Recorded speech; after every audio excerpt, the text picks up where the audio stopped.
నమస్కారం. మాగల్ఫ్ న్యూస్ కి స్వాగతం. ప్రతిరోజు 6 దేశాల తాజా వార్తలు మీకు అందించబడుతున్నాయి.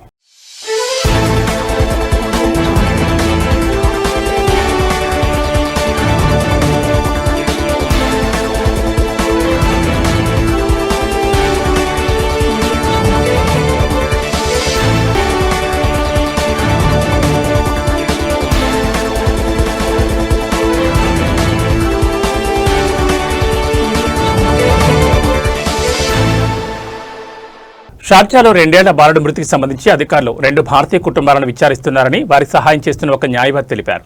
కేరళ, తమిళనాడు రాష్ట్రాలకు చెందిన ఈ కుటుంబాలను ఒక నివాస టవర్లోని మెట్ల ప్రాంతం నుంచి బాలుడు కిందపడి మరణించిన ఘటన జరిగిన రోజే విచారణకు తీసుకువెళ్లారని న్యాయవాది ప్రీతా శ్రీరామ్ మాధవ్ తెలిపారు. ఆ పాకిస్తానీ బాలుడు తన కుటుంబం నివసించే అపార్ట్మెంట్ నుండి బయటకు వెళ్లి భవనంపై అంతస్తులోని మెట్ల దగ్గర ఉన్న ఒక సందు నుంచి కిందపడి మరణించాడని మొదట భావించారు. అయితే ఈ విషాదం జరగడానికి కొద్ది క్షణాల ముందు 2 భారతీయ కుటుంబాలకు చెందిన 2 బాలికలు అతనితో కలిసి ఆడుకున్నారు. ఆ 3 కుటుంబాలు షార్జా టవర్లో పక్కపక్కన నివసిస్తారు. కాగా ప్రమాదానికి ముందు సరిగ్గా ఏం జరిగిందో తెలుసుకోవడానికి అధికారులు ఇప్పుడు సీసీటీవీ ఫుటేజ్ను పరిశీలిస్తున్నారు. దర్యాప్తు కొనసాగుతోంది. ఈ కేసు దర్యాప్తులో ఉందని బాలల సంరక్షణ అధికారులు పబ్లిక్ ప్రాసిక్యూషన్తో కలిసి అన్ని చట్టపరమైన ప్రక్రియలు చేపడుతున్నట్లు ఒక సీనియర్ షార్జా పోలీస్ అధికారి తెలిపారు. ఆ చిన్నారి మెట్ల ప్రాంతంలోకి ఎలా ప్రవేశించిందో మరియు అక్కడున్న భద్రతా చర్యలు అవసరమైన ప్రమాణాలకు అనుగుణంగా ఉన్నాయో లేదో నిర్ధారించడానికి దర్యాప్తు అధికారులు నిఘా ఫుటేజ్ను పరిశీలిస్తున్నారని, సాక్షులను విచారిస్తున్నారని, భవనం లేఅవుట్ను చెక్ చేస్తున్నట్టు తెలిపారు. యూఏఈ చట్టం ప్రకారం మైనర్ పిల్లల చర్యలకు తల్లిదండ్రులే బాధ్యత వహించాల్సి ఉంటుందని, అందుకే ఆ కుటుంబాలను ప్రశ్నిస్తున్నామని ప్రీత పేర్కొన్నారు. తల్లిదండ్రులు అప్రమత్తంగా ఉండాలని, తమ పిల్లల భద్రత పెంపకంపై దృష్టి పెట్టాలని ప్రీత సూచించారు. సౌదీ కేంద్రంగా పనిచేస్తున్న అన్ని ఫైనాన్షింగ్ కంపెనీలు ఏదైనా ఇన్వెస్ట్మెంట్ రౌండ్ చేపట్టడానికి కనీసం 5 పని దినాల ముందుగా సెంట్రల్ బ్యాంకు నోటిఫికేషన్ అందించాలని సౌదీ సెంట్రల్ బ్యాంక్ తప్పనిసరి చేస్తుంది.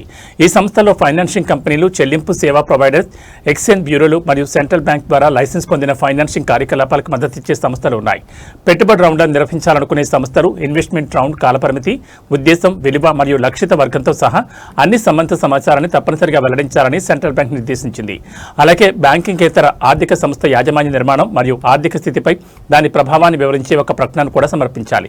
సంస్థలు ఈక్విటీ, కన్వర్టిబుల్ ఇన్స్ట్రుమెంట్స్ లేదా డెట్ ఇన్స్ట్రుమెంట్స్ వంటి పెట్టుబడి రకం మరియు నిర్మాణం గురించిన వివరాలను, ఇతర సంబంధిత సహాయక పత్రాలతో పాటు సెంట్రల్ బ్యాంక్ ప్రత్యేకంగా అభ్యర్థించిన ఏవైనా పత్రాలను కూడా తప్పనిసరిగా అందించాలని నిర్దేశించింది. బ్యాంకింగేతర ఆర్థిక సంస్థలపై విధించిన బాధ్యతల ప్రాముఖ్యతను సామా తెలియజేస్తుంది. అవసరమైన చోట సెంట్రల్ బ్యాంక్ ముందస్తు అనుమతిని పొందడం గురించి ప్రత్యేకంగా ప్రస్తావించింది. ఇన్వెస్ట్మెంట్ రౌండ్లు అనేవి ఒక కంపెనీ ఈక్విటీ, కన్వర్టిబుల్ సెక్యూరిటీలు, డెట్ ఇన్స్ట్రుమెంట్స్ లేదా ఇతర రకాల ఫైనాన్సింగ్ బదులుగా పెట్టుబడిదారుల నుంచి మూలధనాన్ని సేకరించే దశలు అని గమనించాలి.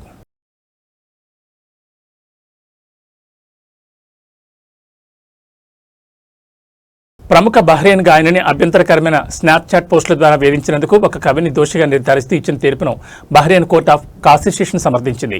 2024లో గాయని స్నాప్చాట్ ఖాతాలో అవమానకరమైన కించపరిచే వ్యాఖ్యలు ప్రచురించడం ద్వారా నిందితుడు ఉద్దేశపూర్వకంగా ఆమెకు మనోవేదన కలిగించాడని కోర్టు నిర్ధారించింది. గాయని ఫిర్యాదు మేరకు కమ్యూనికేషన్ పరికరాలను దుర్వినియోగం చేశాడన్న ఆరోపణలపై పబ్లిక్ ప్రాసిక్యూషన్ నిందితుడిపై అభియోగాలు మోపింది. దిగువ కోర్టు మొదటి నిందితుడిని నిర్దోషిగా విడుదల చేసి సంబంధిత సివిల్ కేసును కొట్టివేసింది. అయితే ఆ తర్వాత high criminal court of appeal ఆ తీర్పును రద్దు చేసి నిందితుడికి 6 నెలల జైలు శిక్ష విధించింది. ఇరుపక్షాల మధ్య వృత్తిపరమైన సంబంధం దెబ్బతిన్న తర్వాత స్నాప్చాట్ పోస్టులను ప్రచురించినట్లు కోర్టు తన తీర్పులో వెల్లడించింది.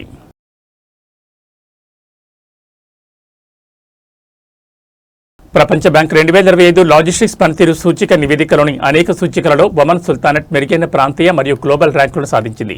ఎక్స్పోర్ట్ సప్లై చైన్ స్టార్టప్ ఇండెక్స్లో ఒమన్ కేవలం 0.8 రోజుల రికార్డు సమయంలో ప్రపంచవ్యాప్తంగా మొదటి స్థానాన్ని సాధించింది. ఈ విజయం దాని లాజిస్టిక్స్ వ్యవస్థ సామర్థ్యాన్ని మరియు వాణిజ్య ప్రక్రియల వేగాన్ని ప్రతిబింబిస్తుందని అధికారులు తెలిపారు.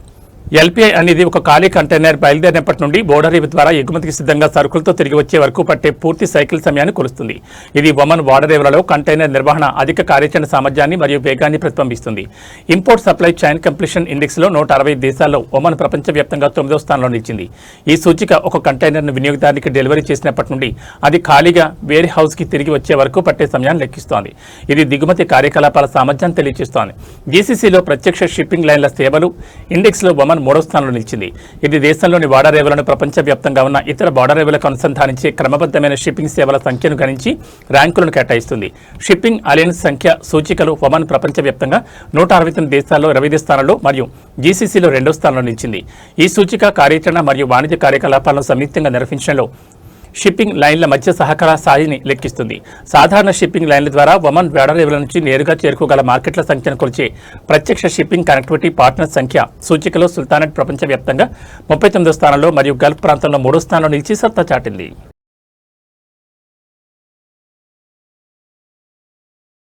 దాదాపు 90 రోజుల పాటు మూసివేత తర్వాత కువైట్ అంతర్జాతీయ విమానాశ్రయం టెర్మినల్ 1 తిరిగి కార్యకలాపాలను ప్రారంభించింది.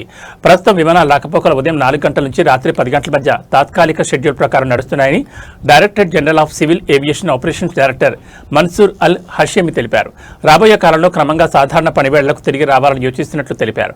సోమవారం ఉదయం 9 గంటల 55 నిమిషాలకు ఎతిహాద్ ఎయిర్వేస్ విమానం మొదటిసారిగా విమానాశ్రయానికి చేరుకుందని చెప్పారు.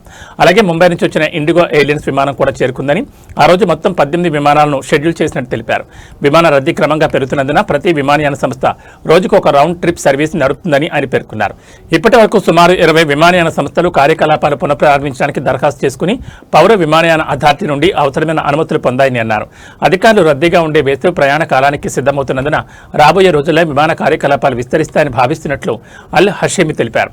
ఇదిలా ఉండగా జీసీసీ మరియు అరబ్ గమ్యస్థానాలకు వెళ్లే విమానాల చెక్ ఇన్ కౌంటర్లు బయలుదేరడానికి 1 గంట ముందు మూసివేయబడతాయని, ఇతర అంతర్జాతీయ గమ్యస్థానాల కౌంటర్లు బయలుదేరడానికి గంటన్నర ముందు మూసివేయబడతాయని ఆయన ప్రయాణికులకు గుర్తు చేశారు. ప్రయాణికులు తమ విమానానికి కనీసం 4 గంటల ముందు విమానాశ్రయానికి చేరుకోవాలని సూచించారు. అంతర్జాతీయ భద్రతా ప్రమాణాలను పాటిస్తూనే సేవలను సజావుగా మరియు క్రమంగా పునరుద్ధరించేందుకు సంబంధిత ఏజెన్సీలతో కలిసి పనిచేస్తున్నామని తెలిపారు. ఖతార్లో ఆహార భద్రతా నిబంధనలు ఉల్లంఘించిన 3 ప్రముఖ ఫుడ్ కోర్టులను ఖతార్ మున్సిపాలిటీ మంత్రిత్వ శాఖ సీజ్ చేసింది. మున్సిపల్ ఆరోగ్య నియంత్రణ బృందాలు నిర్వహించిన తనిఖీల అనంతరం ఈ మేరకు చర్యలు తీసుకున్నట్లు తెలిపారు. అధికారులు సీజ్ చేసిన సంస్థల్లో cafeteria, Al Naimi, Paris hyper market, butchery, Shai express restaurant ఉన్నాయి. ఈ సంస్థలు ప్రజా ఆరోగ్య ప్రమాణాలకు అనుగుణంగా లేని పరిస్థితుల్లో ఆహారాన్ని తయారు చేస్తున్నాయని, అలాగే ఖతార్ ఆహార నియంత్రణ చట్టాల కింద నిర్దేశించిన ఆహార భద్రతా నిబంధనలు పాటించడం లేదని మంత్రిత్వ శాఖ తన ప్రకటనలో వెల్లడించింది. ఇవి మా గల్ఫ్ న్యూస్ విశేషాలు. మరో బులెటిన్లో మళ్ళీ కలుసుకుందాం. నమస్కారం.